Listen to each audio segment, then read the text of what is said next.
This is your host, Stephen Sargeant, the Around the Coin podcast, and we just have a fabulous episode for you. Arjun Bhuptani, he is the co-founder of Everclear, formerly known as Context Labs.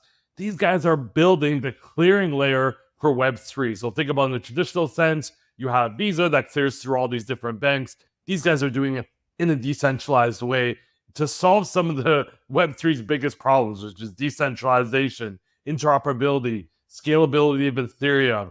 This is a really great conversation, and he gives an Uber reference and an Uber analogy that's not like, hey, we're the scooters for Uber. It's actually a really great Uber analogy that's going to help everyone think about how their Web2 payments or tech business can plug into the Web3 ecosystem, especially when it comes to tokenization.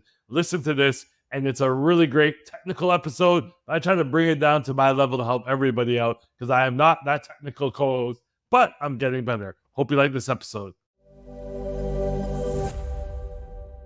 Arjun, welcome to another episode of Around the Coin. I'm the host, Stephen Sargeant. This is a podcast. It's a technical podcast, but it's about a section of Web3 that I don't think a lot of people are focusing on. Maybe just give a brief introduction about who you are, and then we'll dive down deep into the technical stuff that you're building there. Absolutely. Well, yeah, thank you so much for having me on here, Stephen. I'm Arjun. I'm one of the founders of Everclear. I joined this space back in 2016. Before that, I had a background in physics. I became interested in blockchains because I'd actually been interested in a lot of other like peer-to-peer systems and things like that beforehand. And I became interested in blockchains because of this like ability to go and build public goods that are like the internet, right? Like the thing that's really incredible about the internet is that's not owned by any single company or any government. And I think like the fact that it's not really owned by anybody, the fact that it's this like unstoppable piece of global infrastructure has been the reason why it's been so incredibly important in everyone's lives. And I think that there's room for creating more types of public goods like the internet that are just like supersede like highest level mechanisms for human beings to coordinate with one another that supersede any like government or any like nation states policy or any like a corporate policy or whatever. And Ethereum was sort of introduced to me back in 2016, and I became really interested in it because it was just like a platform to build exactly these kinds of public goods. Now, since then, I've been doing a lot of stuff in the space. I was like pretty early to building infrastructure on top of Ethereum, and then we started Connect, which was what Everclear was previously called in 2017, so a year later. Very, very old organization. And so we've done quite a bit of everything. We like started out basically with this mission of like, let's figure out how to make this technology usable for like the average user, and like pretty quickly that led us to scalability as like the biggest kind of bottleneck. And so we were a scalability R&D organization for a long time. We built like one of the first layer 2s on top of Ethereum back in 2018. And then in 2020-ish, we kind of noticed that there was this like fragmentation occurring between all of our L2 friends. And so we shifted our focus towards interop because we were like, well, actually, this is the bigger problem. And what were you thinking about, like when you took physics? What were you, scaling all the way back to physics? What were you looking to get into? Like when you first like say, I'm signing up for physics, like what was your like dream job at the time, or what was the kind of career path you were thinking about? Yeah, well, when I started, I was planning to get into academia. I was planning to study theoretical physics, cosmology, actually, which is the study of how basically the universe functions, and at kind of like the highest level. And, you know, I'm still super, super interested in cosmology. I think a lot of the like mathematics and systems thinking behind it have like really lended themselves super well into crypto and a bunch of other topics too, stuff like AI and like any other kind of like information theory. But at the same time, like I think academia, I sort of came to realize over the course of my college career that like academia was just this like extremely, you know, closed off gamified thing, and which I was just really kind of averse to. And so instead I wanted to like do something that was going to have like more meaningful impact in my own lifetime. And I wanted to kind of do something that like would be sort of more permissionless for entry, right? And like more kind of more of a meritocracy. And crypto is exactly that. I mean, there are like, you know, 15, 14-year-olds that are like contributing meaningfully to this space. Like Paradigm keeps hiring like underage kids. So it's kind of insane. They keep doing that. But you have lead chicken scratcher on your LinkedIn. I know you're probably, you know, more well known on like Twitter and maybe GitHub, and LinkedIn's just maybe like, hey, I probably haven't updated in the last 8 years. I'm always on LinkedIn, so that's always the first place I check. What is that? Is that like an inside term? Is that like a crypto term I've never heard about, or is that like a joke between you and your team? Yeah, it's actually a social experiment. So I was getting a lot of like automated inbound from LinkedIn, or at least my hypothesis was that it was from LinkedIn. I was getting a lot of like spam emails and inbound and things like that, like telemarketers, people like calling me, people sending me messages. And I was like, I want to figure out where they're actually scraping this information from. So like I started to put different role titles in different places that were all hilarious because I also wanted to see like how much of this is automated and how much of this are they actually like paying attention to. And it's all automated. Like a lot of it is done for LinkedIn. I was gonna say, like, I've been on LinkedIn. I'm aggressively on LinkedIn for hours a day. It's all Yeah. automated, unfortunately.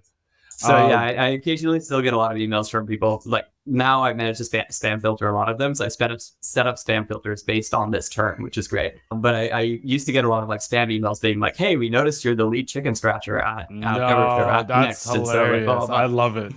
It's actually why I have the plug. Like, I have an emoji plug in front of my name because when they use automation, it automatically changes into like a character. So if you're like, hello, question mark, Stephen, I already know it's automation, but they're even getting better there. As we begin to look under the hood at Everclear, we see that, as you said, it was formerly Connect Labs. Can you explain, how you built Connect Labs and what was the reason for maybe the brand change or just maybe a name change? So I kind of mentioned that like Connect's has sort of been around for a really long time. We've done a lot of things. Now I mean, you're a marketer, right? Like I think that you know more than anyone that like it's so important to get brands right, just like from the get go. The more consistently you can keep your brand identity and like consistent over the years, the more easy it is for people to understand what you're doing. And that was basically the opposite of what we had with this. Where like when we started to get feedback from people around like, what one of the biggest pieces of feedback that we get from people was like, well, we know about Next, you're this like very OG brand. We know that you guys have been in the space forever and done a ton of like really important stuff. We have no idea what you guys are doing. And like, it was just like the like clarifying the positioning and things like that is of course so important. Now with Connect, so like what ended up happening was we like I said, we kind of worked on a lot of like early L2 stuff. And then pivoted into interop. And in 2021, when things started growing with interop, we were building one of the first like intent-based bridges, effectively. Though at the time that terminology just didn't exist. We were really actually the first intent-based bridge. And over time, we started to kind of solve problems for our own intent-based bridge. We just encountered like a bunch of things. We were like, hey, this is a core issue that we need to scale. And over the like, one of the biggest problems was the one that Everclear solves, which is this problem of like clearing and back-end rebalancing of software liquidity, which we can get into in a minute. But I would love to. But can you take me back a little to 2018? Like, I got into this space around that time. May 2015, I was kind of like figuring out, I just heard about Bitcoin. Like, imagine being around people and you listen to this podcast is actually what I listened to back then. I was like, they're talking about Bitcoin. It was like $700. What was happening in 2018? Was there a lot of speculation, like a lot of noise in this space? How is it to build then? And even in 2021, how hard is it to build when there's just so much noise, so much money going after projects that you're looking at like, hey, they're using certain words, but if you look at their technology, if you look at their code, nothing in that says AI or interoperability, but they sure have it plastered all over their website. Take me through that experience of, being a builder and watching everybody else in this space kind of chase the hype.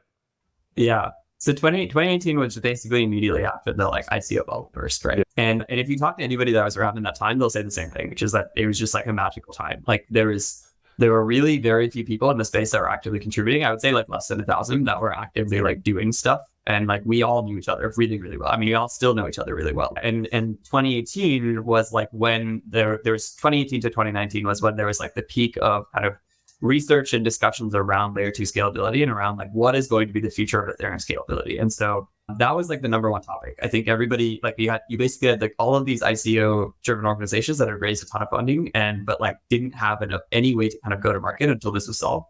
And then you had a bunch of like scalability R&D teams that were just like racing each other and competing against each other to figure out like what is the right way to actually scale Ethereum. I think that was like honestly some of the most productive period of this space. Like in DevCon and Prod, for example, we started to like map out the early ideas behind what became rollups. We started to think about like, the early kind of tenets of MEV and like how we potentially like address the MEV supply chain and like things like that. And like these are now like really staples of the things that people like think about in the space and the biggest sort of like areas of focus for technology.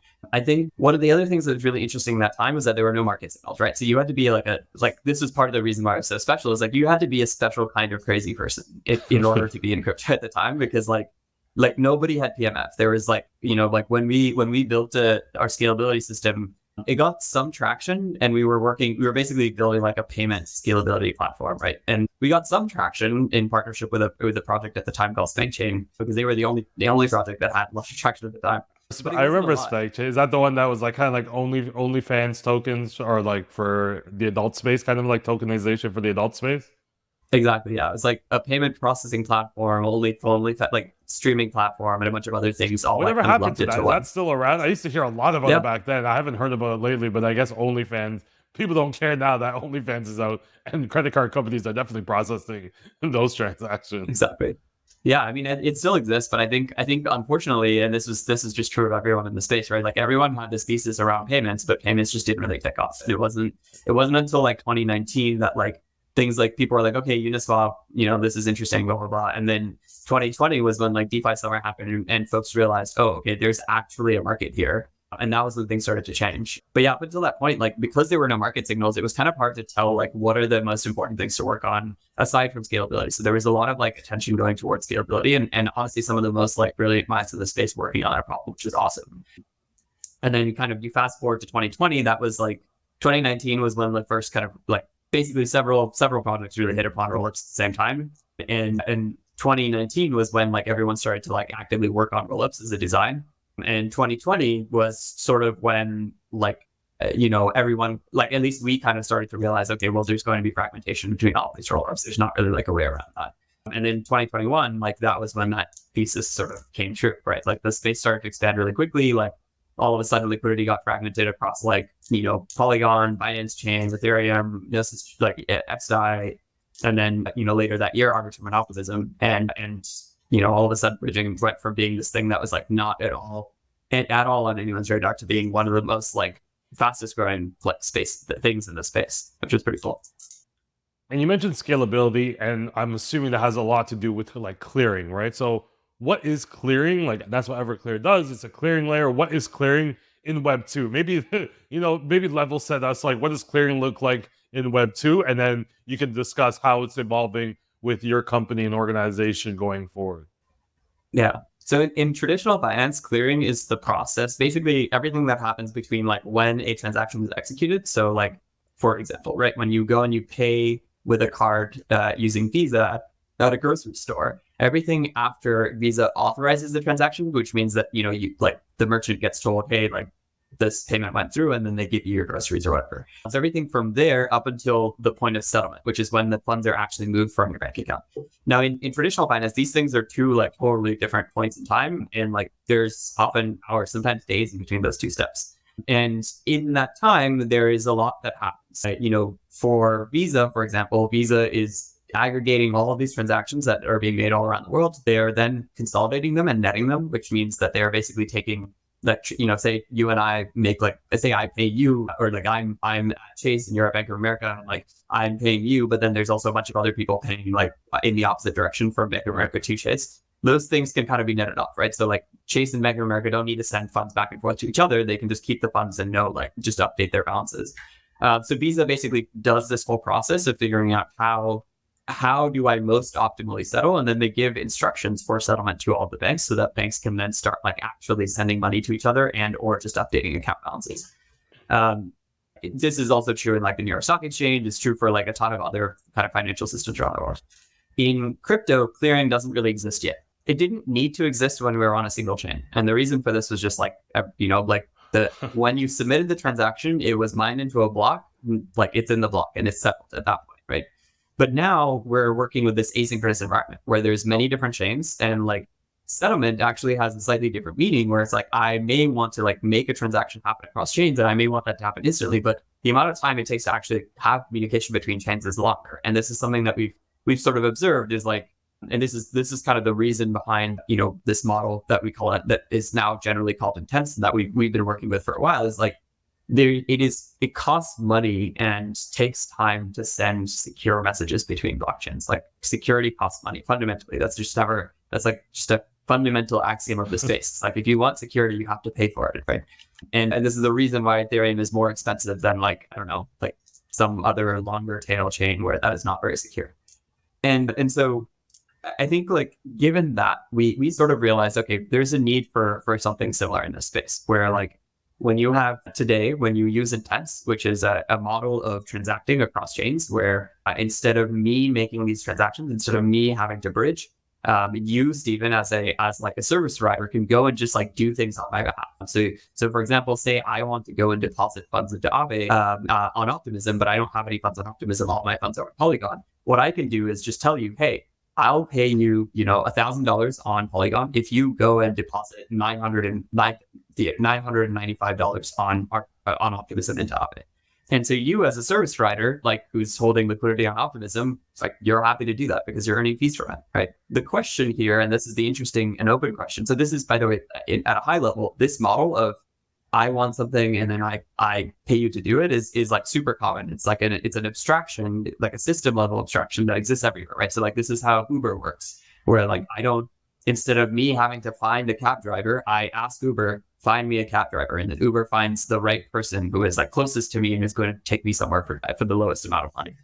So it sort of makes sense that this needs to exist in the space, right? Like it abstracts away the complexity because you as a business or as a service provider can go and like figure out the whole process of getting to Optimism and paying gas and whatever. And I don't need to do that as a user. However, this introduces a challenge, which is like, how do you settle? So how do you get the $1,000 that I supposedly gave you on Polygon? And like, what does that mean for you to then be able to continue providing the service on Optimism? This is a core problem. We kind of call this the rebalancing problem. This is a core problem that exists really like for any intent-based system, for any intent-based bridge. So this exists for like Next in the past. It exists for Squid, for Bridge, for Synapse, for honestly, just about every bridge is heading towards intent. So it really exists for everybody. But it also kind of exists for like other capital actors, like centralized exchanges, market makers, et cetera. Like anyone that needs to move liquidity in large amounts between chains has this kind of trade-off where it's like, okay, if you're moving a large amount of liquidity, you're either paying tons and tons of money for it because like there's limited amount of capital and liquidity pools and bridges, or you're going to like the 7-day roll-up exit, right? And this is a similar situation to where traditional finance is, where I'm assuming it's a little bit more riskier. You don't want to move large amounts of crypto if you don't already have to. Why does the system work? And I love your Uber analogy. That's really what like hit this home for me. But why does the system work for Uber? Is it because everyone's using Visa or MasterCard to make the payments and they're pretty much settling these transactions in the background for Uber? So in Uber's case, right, Uber, like the drivers are the solvers. They are the people that are service providers, right? It works for Uber because of two reasons. One, Uber has enough of a monopoly in most places where, it's like if a driver takes you to the airport, chances are they're going to get a ride back, right? So Uber doesn't have to pay the cost of the driver coming back. And because I think like Uber actually does subsidize a lot of this, right? Like Uber isn't necessarily sustainable business. But yeah, I mean, I think this is it's an interesting question, right? Like, how does this happen for Uber? It happens because like they own enough of the market and because like, they're willing to kind of like subsidize the cost of getting drivers back to where they need to go. And they assume like, okay, well, the likelihood that you're going to have a driver that's going to, that someone is going to call a ride and take a driver out to the middle of absolutely nowhere. And like Uber is going to have to figure out how to like offset the cost of that driver coming back. Like the number of times that happens is like relatively lower. But like Uber does charge a lot for those rides for exactly that reason. That's really interesting. Yeah. And I think that helps me a little bit understand, like, yeah, if you do deposit it in one blockchain, the cost of like not being able to do that on the back end to receive the funds on another chain would make sense. You just wouldn't drive out. You wouldn't drive out to the airport if you knew that you weren't going to be compensated to come back in one form or another. But this is what I thought bridges solved, right? If I don't have any Ethereum, I'll just, go to a bridge and, they'll change it over for me. Where does this relate to bridges that I think most people are familiar with? Yeah, I mean, it's the same kind of problem, right? Like a bridge has a certain amount of liquidity on a certain chain because the bridges either have minting rights of the tokens because they're canonical bridges, or in which case it's not a problem, right? But the canonical bridges are all slow and expensive. So like the Arbitrum roll-up bridge is slow and expensive, right? So either you have a canonical bridge that has minting rights, so you can send any amount of size through it, but you're going to have to wait, or you have the opposite end of the spectrum where it's like a bridge that's based on liquidity or like an intent solver or something like that. But then what happens when they run out of liquidity, right? So like say Across has $5 million of liquidity on Arbitrum, but then Arbitrum launches an incentive campaign. What happens when all the liquidity gets depleted? Or how do you get more liquidity to Arbitrum to be able to continue facilitating more transactions? And so what Across the solvers have to do, they're liquidity providers, that basically service providers that I mentioned that are like Uber drivers. What Across the solvers have to do is they have to go and rebalance their capital. So like all of their liquidity on Arbitrum gets depleted, it ends up somewhere else. They have to go and figure out how to get that liquidity out of wherever it got to back to Arbitrum. That process is difficult, right? And it's ultimately that is the cost basis of the solver. Like if it costs you like, 2% of your total amount of like volume, so 2% of the $10 million that you're facilitating, $10 million of volume you're facilitating to be able to rebalance, then that means that you have to charge the user at least 2% and probably more because you're taking on all of this risk and like running infrastructure in your business and things like that. So ultimately this affects like user pricing. It affects like the availability of liquidity, like how much can you rely on bridges, right? It affects chain support, like which chains are these LPs and solvers even able to get to in the first place. And it generally affects like the overall amount of liquidity in the space that is usable across chains. Because like I said, it's not just bridge LPs that are running into this. It's like centralized exchanges, right? Centralized exchanges are the same thing. When users withdraw a ton to a single chain, they have a lot of reserves, so they have to go and rebalance those reserves. And they do this several times a week. And so like they have to kind of eat the cost of that right now. There's not really a way around it. Usually that cost gets put onto the customer, which is why everything seems so expensive, even on places like Ethereum with gas. Now, I work with clients like Chainalysis, which talks a lot about these bridge hacks. Does Everclear make this process more secure or safer than bridge hacks? Or is that just one of those things that's a part of doing business that hackers could target Everclear the same way they target some of these bridges? Yeah. So to specify what Everclear is doing, right? Instead of historically, every approach towards moving large amounts of liquidity between chains has centered around creating like large liquidity pools or owning minting rights. I think that's created more fragmentation, right? Because now everybody's playing their own like PvP game of like, how do I rebalance my liquidity? But nobody's thinking about like what is everybody else doing?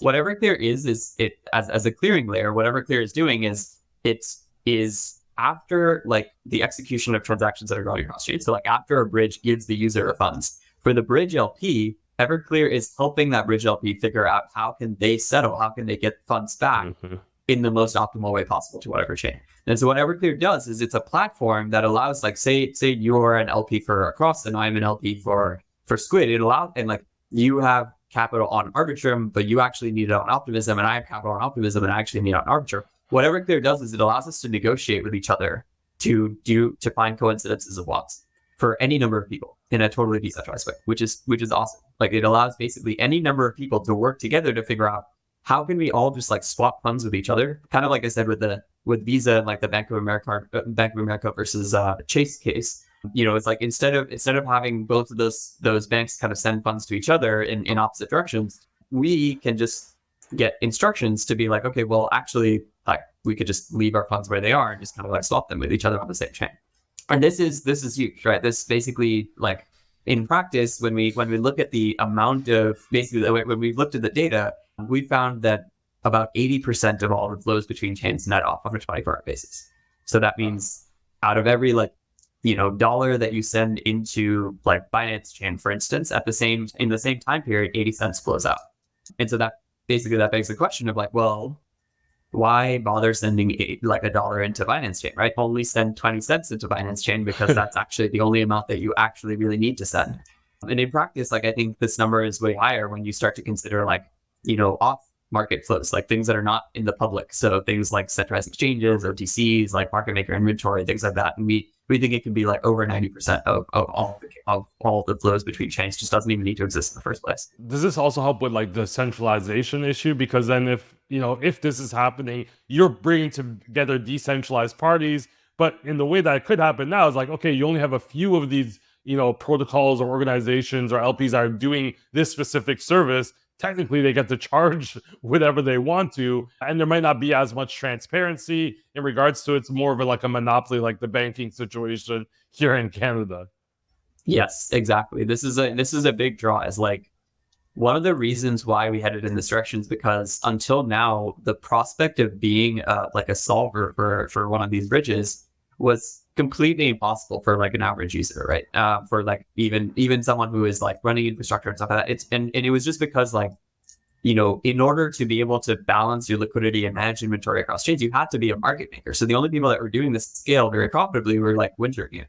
And so, that's obviously like a very new outcome. And you kind of have the same situation with centralized exchanges too, where it's like the centralized exchanges are like having to just have tons and tons of capital and reserve to like do this whole process. And smaller exchanges don't have any way to kind of like compete with larger exchanges on things like chain support. Whereas what Everclear allows is it would allow for like 100 smaller solvers, right? With all holding like, 500K each to compete at the same level as Wintergate holding $50 million, or 100, small exchanges holding like $10 million each to be able to compete at the same level as Binance that has billions of dollars in liquidity. And that's the total game changer. That completely opens up and levels the playing field for all participants. And you had mentioned about security. It has some interesting implications on security as well.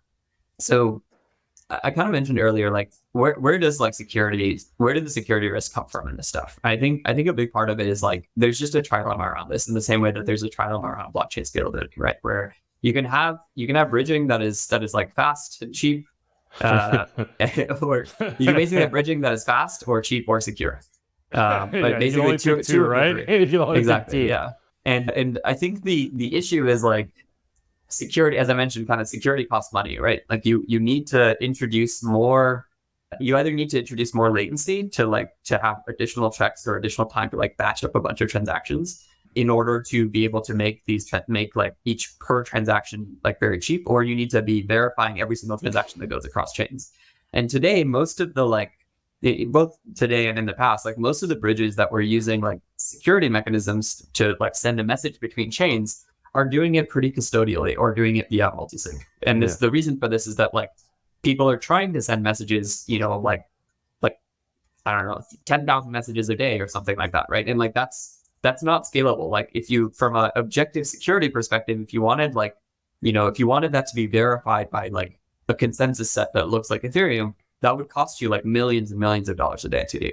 And so like the way that this improves security is it decouples it and this is kind of more broadly true of intents as well, where like with the intent model, it's like you as the service provider, you are the one that's kind of thinking about security now. Like as a user, I don't need to care anymore, because from my perspective, I'm just putting up a bounty that says like, hey, I'll pay, $5 to anybody that makes this transaction happen across chains.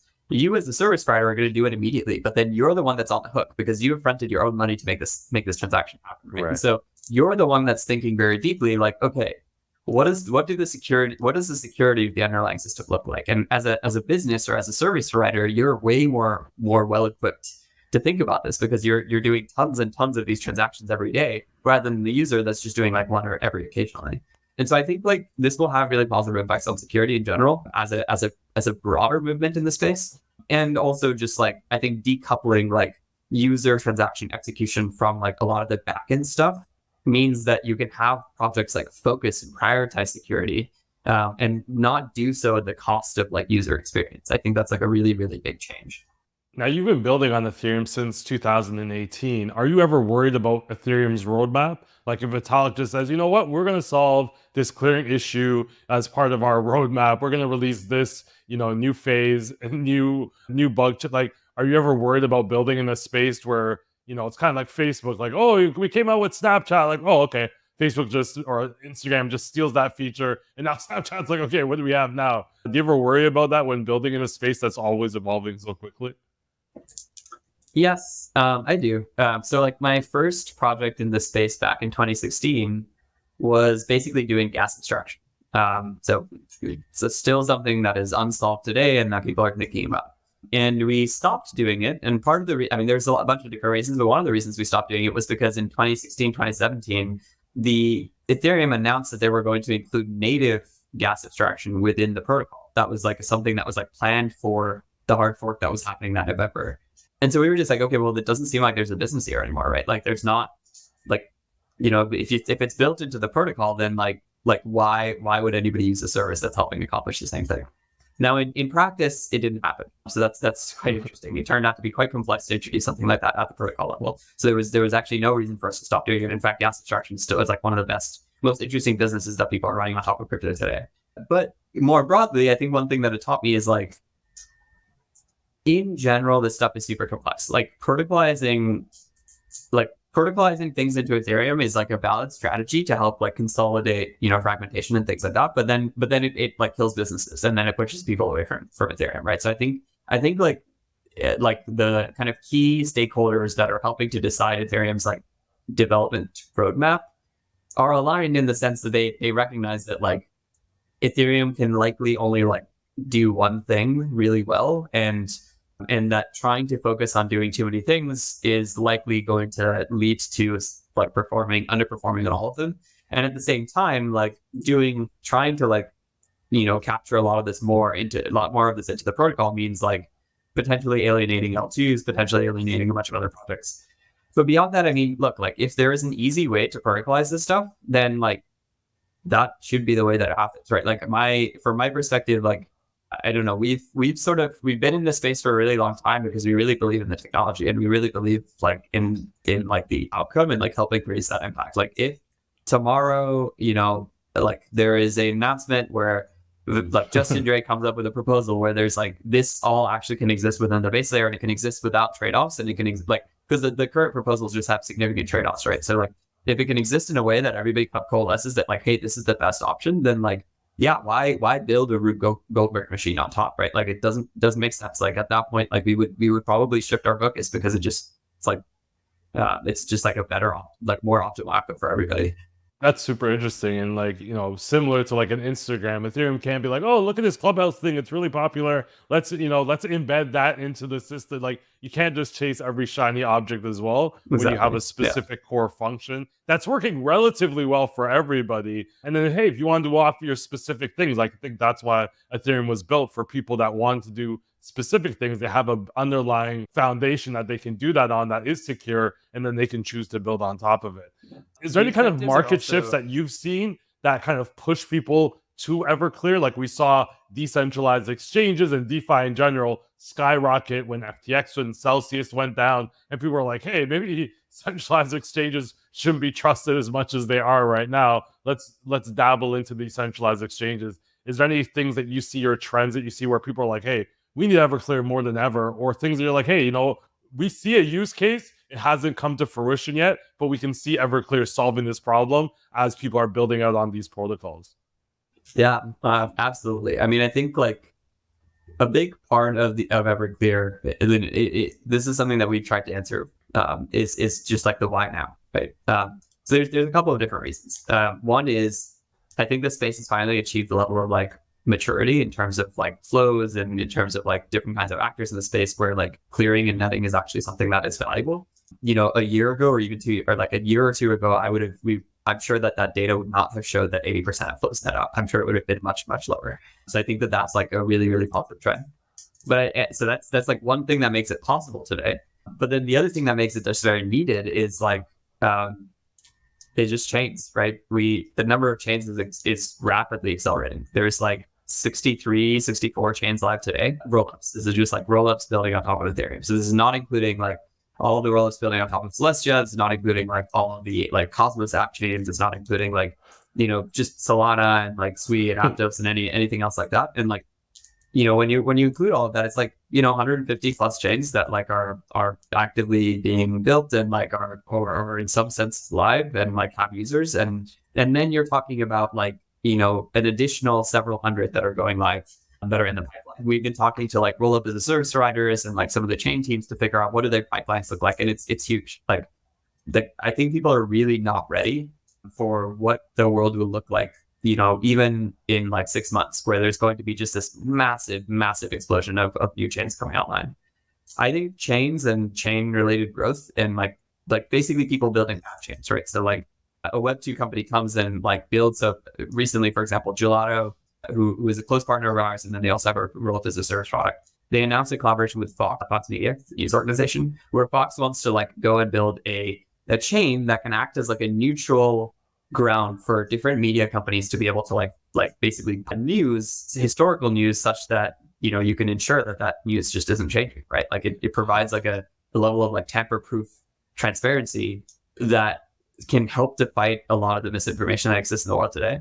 Brilliant idea, like incredible project, hugely beneficial, right? And such a great example of something that is uniquely possible on an app chain, right? And it's something that, like, in the past, if you wanted Fox or somebody like that to go and build something like this, how would they do that? They would have had to like build, they would have had to do what Meta did and like try to build their own completely unique blockchain from scratch with Diem, right? And we all kind of saw how that went, where it's like it was just too much work and they kind of had to give up on it. So I think this explosion of chains, I think the way that like we're heading towards like 1,000 chain world or 10,000 chain world or 1,000,000 chain world, right?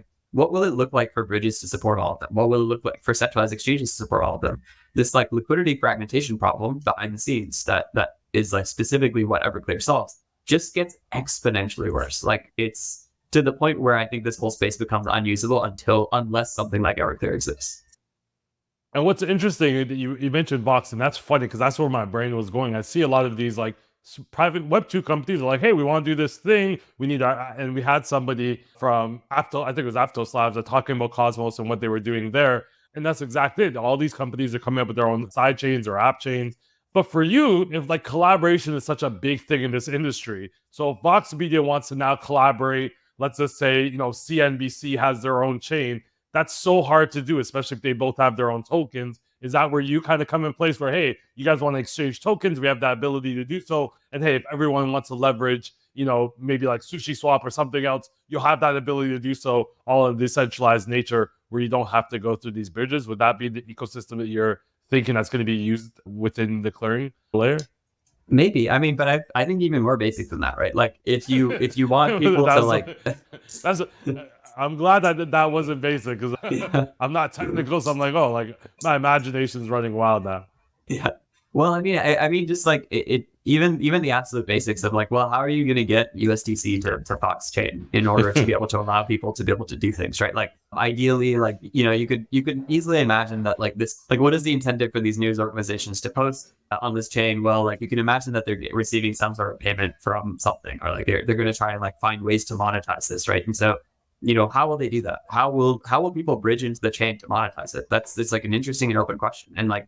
It's like fine, maybe Fox, because they're, heavyweights, can like convince the bridges to go there. But what about, all of the other 999 chains that are going to go live? Like, how do they do it? Right. And ultimately, like all of them are having to compete for attention right now because there's just like a limited pool of liquidity that can go towards these things. Mm-hmm. With Everclear, the idea is that liquidity question just goes away completely. Right. Like it's no longer a question of like, how much liquidity can a bridge build on a chain? It's a question of like where can you find service provider solvers that are willing to go for it, right? And like that's a way easier question to solve.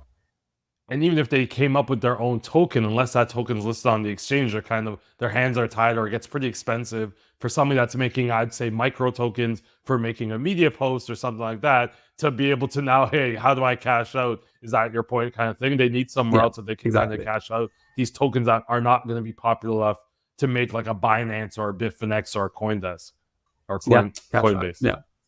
Cash out or onboard or whatever, right? Like it's like, and there's so much more.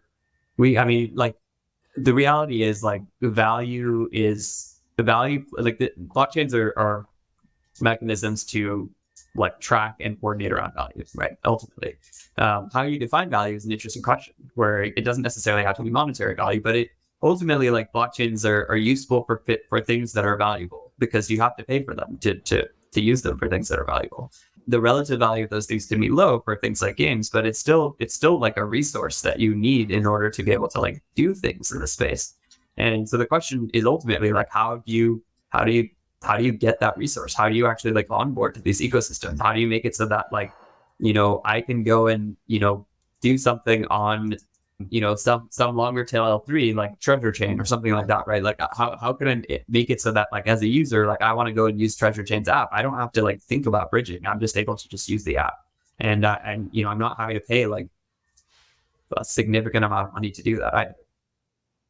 When we're talking about tokens, Everclear has plans. I think you're in the process of releasing your own token. Tokenization is not my forte exactly. Is there any way you can do what you're doing without a token? Or is it simply you have to have token as utility in order for everyone to benefit from the ecosystem? Yeah, so we already have a live token. Connect actually issued a token last year, and like since Connect is Everclear, it's still the same token of the same Okay. protocol. That token has largely been used for governance so far, though we had, as part of launching it, we had plans around like implementing staking in a part of the protocol. We're in the process of developing new plans and like kind of working with collecting feedback and working with stakeholders to understand like a new model for the token that we think can help kind of basically like automate and accelerate this process that we just talked about, which is like how do we make it so that like, you know, this system can exist on every chain, all, you know, thousands or tens of thousands of rollups. And then also the system can inherently be a mechanism to like incentivize solvers of all of these different bridges, like the LPs to go and actually like hold liquidity where they need to. So like be a platform for solvers to discover where they should go. I think we have some really interesting ideas on how to do that we're planning to kind of like release and like post in the DAO at some point over the next like few weeks. And then from a marketing standpoint, who do you really have to market to? Is it, you know, the LPs? Is it, you know, other chains that are like, hey, we're worthwhile plugging into? Is it developers that are going to actually build on top of what you're creating? Is it users? Do you have to be like, hey, users, this is a great platform for you to get done? Is it companies that aren't even in Web3 yet, but you know if they come onto Web3, a lot of what you're doing makes sense? Like traditional financial institutions, you don't have to, I'm assuming, explain Everclear as much as you might have to explain like a layer two privacy blockchain to them. So like what's your marketing maybe strategy, or like what are some of the discussions you're having across the Yeah. ecosystem?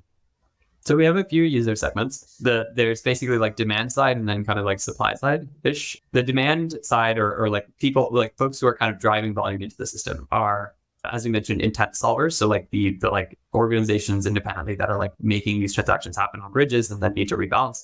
Similarly, market makers and centralized exchanges, and really anybody else that like needs to do like large flows of capital between chains. So this includes like protocols like Renzo, for example, that are like, you know, allowing users to go and like mint easy ETH, which is a liquid restaking token on all of these L2s. But then in order to do that, they need to go and like bridge large amounts of ETH back to Ethereum like every, you know, several times a day.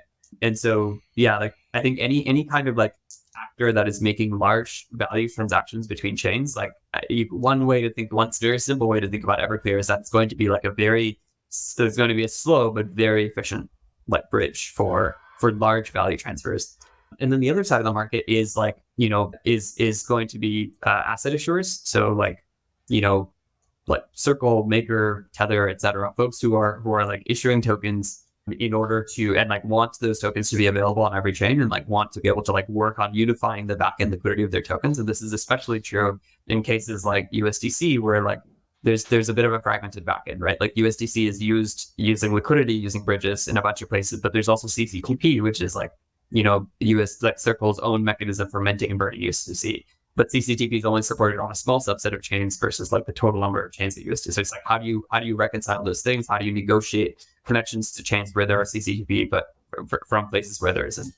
And then lastly, as I mentioned, the kind of like last category is chains. So like we, you know, working with these chains to help them get to the point where they can onboard like bridge liquidity so that they can like onboard users. Now, one thing you'll notice is I haven't really mentioned end users anymore. End users are not really our target market. And this is something that like I think is it's hard to wrap around and your head around in this space. Like I think like there's like fairly few like truly like B2B organizations, but like we are effectively like a B2B organization, right? Like we are trying to solve these like more institutional problems associated with liquidity. And the hope is that like for the end user, you know, you should never, as an end user, you should never know that need to know that Everclear exists, but you'll feel the benefits of it, right? Like when you are able to go and bridge with almost zero fees into like every single chain, like it will be because of Everclear that. And I think that makes sense. Like in a bank, I don't know what's happening with Swift or anything on the back end when I'm making a wire transfer. Nor do I want to know until like, you know, I have to call the bank because, you know, the wire transfer got lost or some other thing. You just launched on Testnet, I believe, a couple months ago. What are some of the things that you see? What are the challenges that you've already kind of seen on Testnet? We're like, okay, we gotta solve this before we go mainnet. Yeah. So I think when we launched on Testnet with sort of like an initial implementation. And then since then we've been working to kind of like hone that based on feedback from the different folks that we're talking to. And then as well as like figure out sort of, so the way that the system works is that Everclear is its own rollup. And this rollup, the goal of the rollup is to compute the optimal settlement for all the participants in the system, right? So everybody deposits funds into like smart contracts that live on every chain, and then Everclear like sort of records all these deposits onto the chain, like onto the Everclear rollup, and then Everclear then has like a mechanism, has basically like in theory can implement any possible mechanism to then like figure out how to like settle.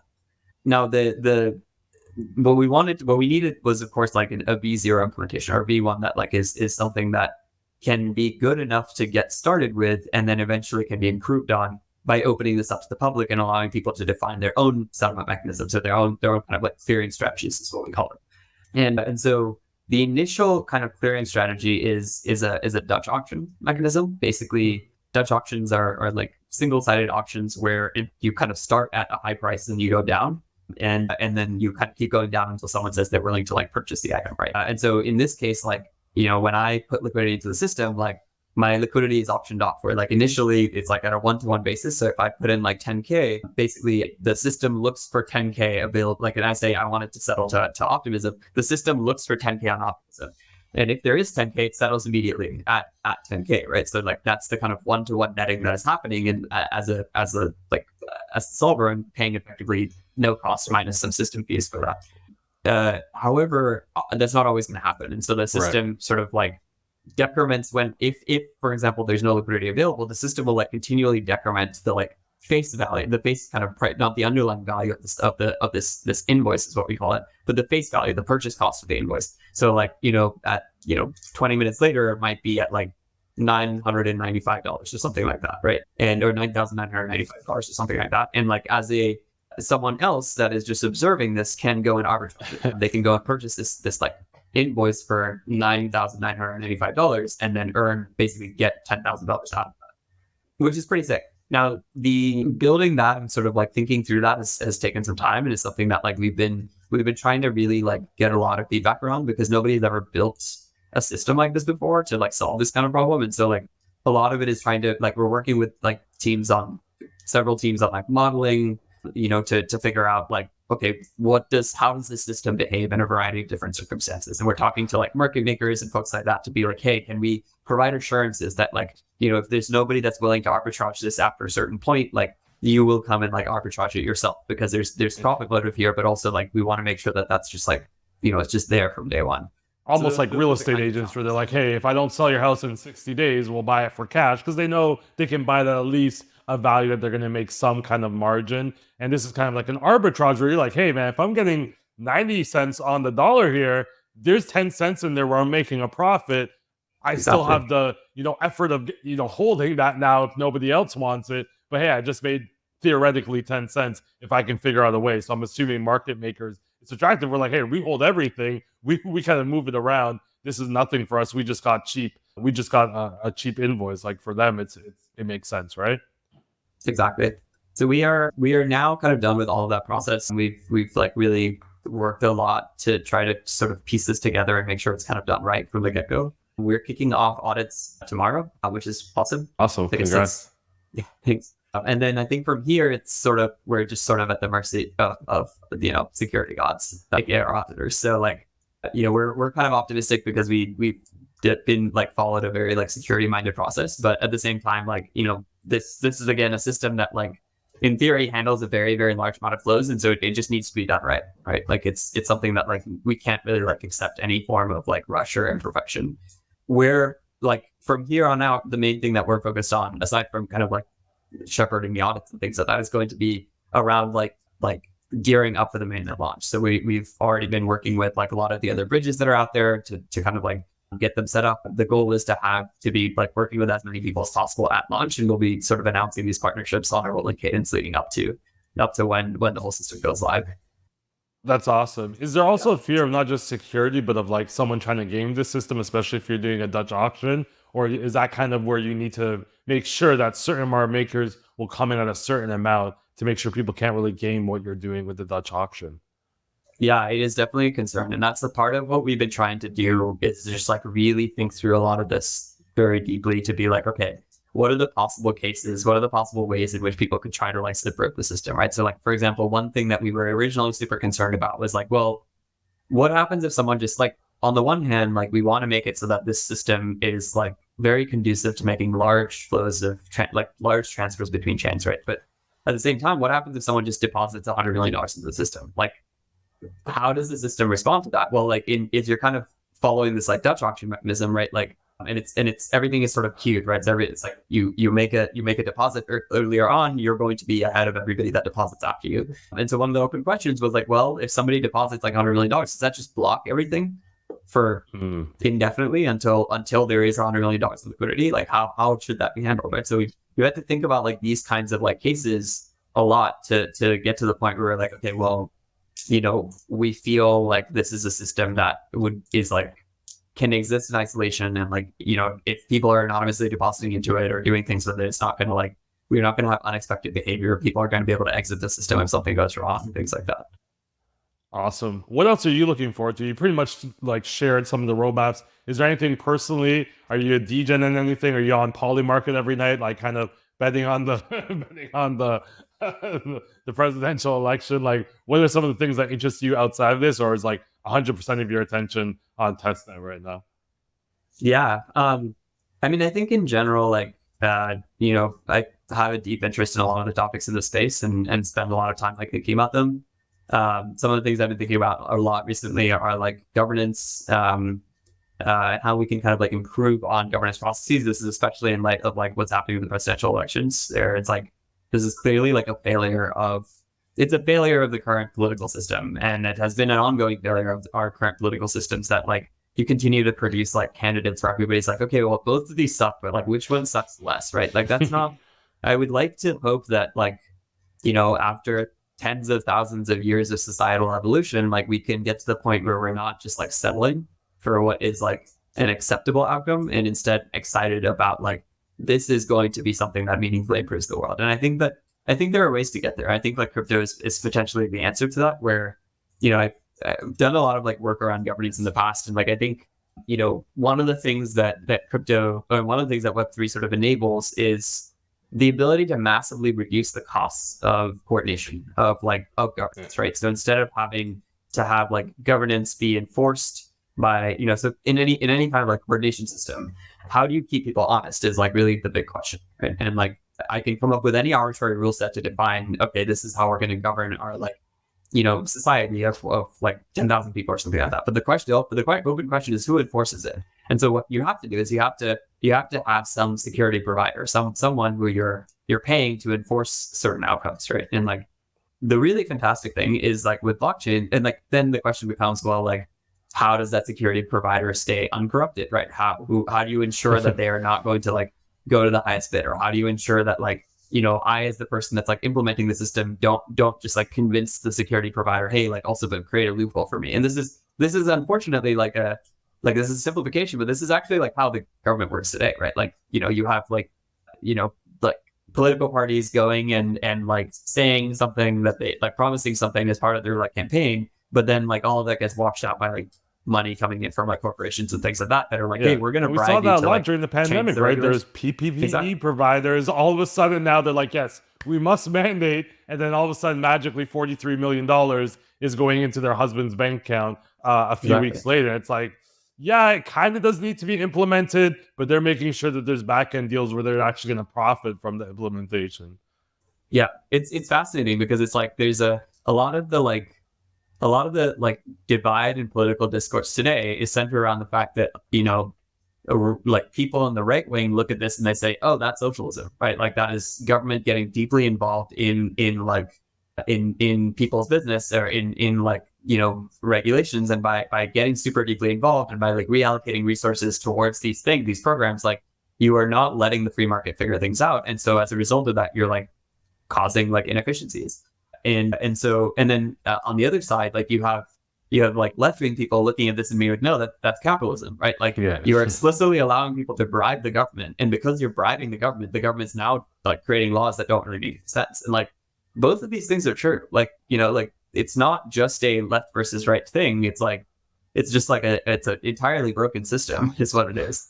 And I think that this is something that we can fix, I think, by having just better and more granular governance, right? Like, don't try to scale governance to 300 million people. It just doesn't really work. Like, allow people to do local governance where if you use a blockchain, like you can enforce a certain rule set for governance at almost zero cost. And like, that's incredible. That's like a breakthrough that has never existed for human species. And like, that unlocks a lot of really interesting things that I think we're just sort of now scratching the surface of just now.